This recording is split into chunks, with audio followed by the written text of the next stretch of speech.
essentially. But essentially, these roads that we're going to repair, we are probably going to use what's called a full depth reclamation. Since we'll have millings on them already, we will go and essentially chew up the top foot, mix cement powder with it, and put it back down. Then you get a waterproof base. Then we'll pave them, so that should not happen in the future to those roads. Now, typically, we do overlay roads if we can, because the road gets thicker and better. So I'm not real sure what the concern is. The concern for some people is that it raises the road, and so the water sometimes is more slanted towards their yard than when the flooding occurs. That occurs, and some of it occurs most often when we pave a dirt road. And dirt roads have a tendency to, when we grade them, get lower and lower and lower and lower. So you build a road, you pave it, and the water comes off the side. Typically, we put swales in when we do that, though, to try to keep it from getting in people's yards. Any other questions about a community? Or? I do want to say, I want to thank Duke.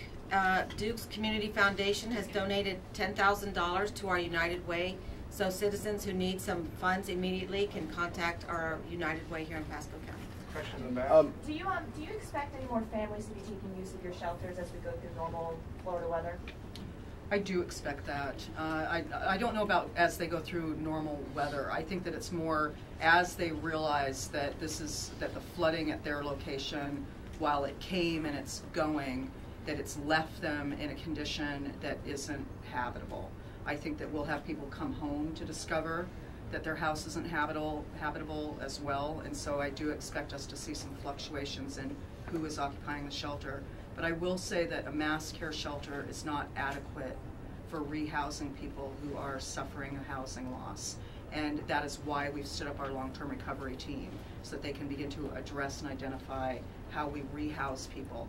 A public shelter is a very uncomfortable place, and because we anticipate people continuing to need shelter options, we're moving towards a different model than mass care shelter.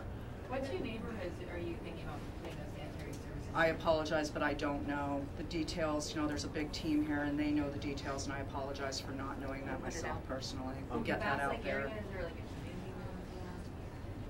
We just know of it as Bass Lake. Oh, is that what it's called? Yes. Okay.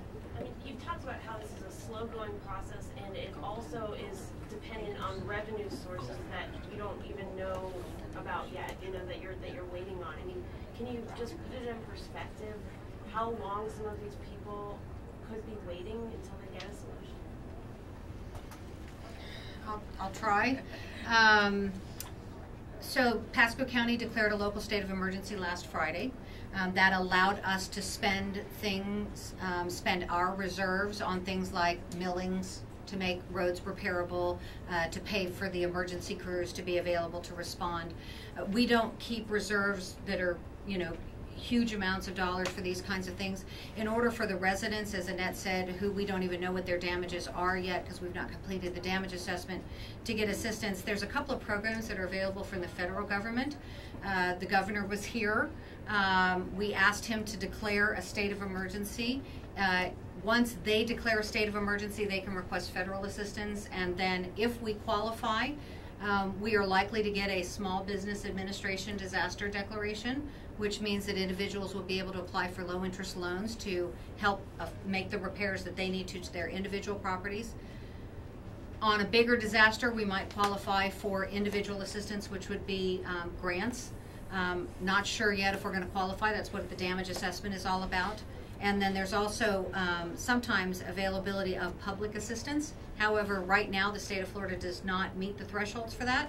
So that is why the commissioner has invited our federal congressional delegation to come see the situation in the hopes that we can trigger some of those state and federal assistance programs for our residents and for our community.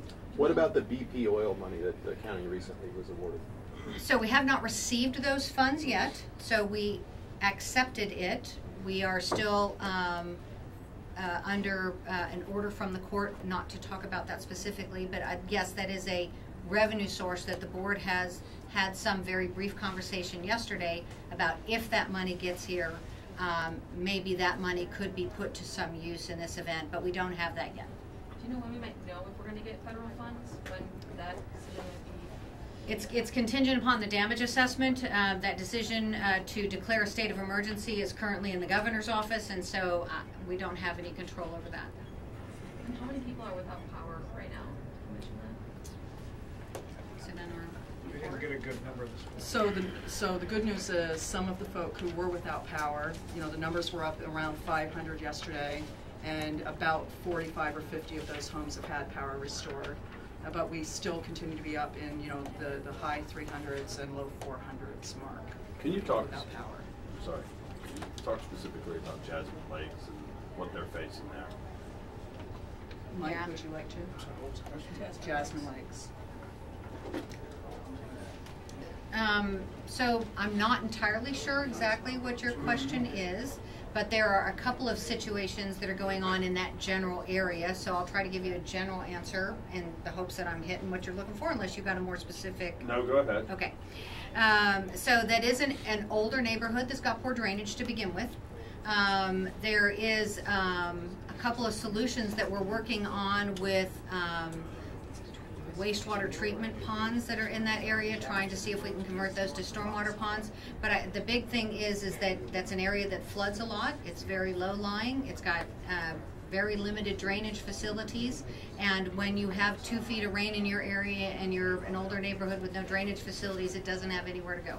Some residents are saying they're not getting assistance. They think the county needs to do more to help pump that water out. Right, so this is a common question that we receive, and it is as frustrating for us as it is for the residents. Even if we can rent a pump, we have to have someplace safe to discharge the water to. So you cannot move water uphill, you have to move water downhill, and if the guys that are downhill or downstream from you are flooding, we can't move the water to them. And so sometimes there's no engineering solution, sometimes it's the neighborhood downstream is also impacted, and therefore they cannot receive the water. We are very familiar with the flooding in that area. We are looking at solutions. I believe and last time we actually even brought in Vector trucks to try and move water out, and we will be looking at that as time goes on. If we have typical Florida type weather where we have spotty afternoon showers that may or may not hit this area, a place like Jasmine Lakes, is there a ballpark number of days that you think can go by before they see a quality receding of that water? I don't have the intelligence in terms of a watershed study to tell me what the percolation is there, because that's what they're waiting on. They're waiting on percolation, and it depends on groundwater saturation. And so, what you've seen here is you've seen a 2-week period of ongoing rain and no recovery of the groundwater. And so, every time you add an extra teaspoonful to that saucer that's already full of water, it has no place to go. So we do need some recovery. We need some good sunny days, and we need some recovery in order for them to be able to accept the next rainfall event. The Bass Lake community, when Debbie hit, there was a lot of work done out there to try to fix a problem. Folks up there say it must not have worked because they're in the same situation. Right, so I'm going to ask Mr. Garrett to speak a little specifically to that, because that project was intended to reduce the duration of the flooding, but not necessarily prevent flooding. Okay. Yeah, the Bass Lake area, Lake Worrell, drains into what's known as Rocky Sink, which is south of Ridge Road and a little bit east of Little. It's a large sink. It's not a large sink, but it's a large sink in terms of the volume of water it can accept. The problem with the Rock Sink is once every few years, this time it was 2003 the last time, the water from upstream that's using the same cavern system it uses is so great that the sink stops accepting water. The last time this happened was 2003. It stopped for 8 weeks. The flood occurred for 8 weeks. So that's different than your floods in 15 or whatever, Debbie. This is a specific thing that happened. What we did is we had a project after the 2003 floods to try to reduce the duration, because 8 weeks was a very long time. We installed some major flood control structures through the Tanglewood subdivision, several of them that consist of gated 4-foot by 12-foot double box culverts. So that's 4-foot by 24-foot culvert, very large. The reason, and that goes then under the Cumulus into the Cody River. And that takes the water from Rock Sink and is designed to reduce the duration for the water to go down, if it's not raining, until the sink opens up. The problem is there is not a lot of fall, so you don't see violent flowing. It's not going to be very quickly. But we're hoping that instead of 8 weeks, we might get it down to a week or 2 weeks. But I can't guarantee that because it hasn't been tested, and this particular event is far worse than 2003. I think you can get an idea that in this county, we have a massive amount of stormwater projects that we need to undertake without the funding, the funding to be able to do it in a timely manner. This is going to be a challenge for this county commission and for county commissions to come, is how do we fix all of this with the funds that we have. We're not a rich county, and our citizens, you know, we have a lot of citizens who aren't wealthy, and it's just going to be a real challenge, and we're really hoping that we can look beyond our county borders for solutions from the state and from our federal partners, because frankly we're entering an El Nino season, and without help from other places, we're not going to get out of this for quite some time. So I do want to say that. You mentioned two of the communities now, the Bass Lake and the Jasmine yes, that you just mentioned. Are there other specific communities that you can mention that you know of? I know you don't know of all of them that are particularly hurting because of this. Talk about your heat map. So the very honest answer to you is I am very fatigued and my brain is not working very well. You could have asked me that question 7 other times in the last 2 days and I could have spouted off names, and I apologize, but I cannot do that this morning. I apologize. So let me do, we have maps that Doug can make available to you that map the complaints that we've had, that show where that focus is. You know, it might not be a named subdivision so much as a location, but Doug will get that information to you. And there it is. And I have a question, I have to read it from another reporter, but how do county officials think that this drone footage that we've been seeing could be beneficial in assessing flood danger situations? Am I okay with The what? The drone footage. How could that be something that could help the county? So very early last week I saw on Facebook the drone footage that had come out of the Thousand Oaks area, and I was wowed with how good it showed what was happening. And so I've moved some people forward with looking at who owns drones and how can we get that footage.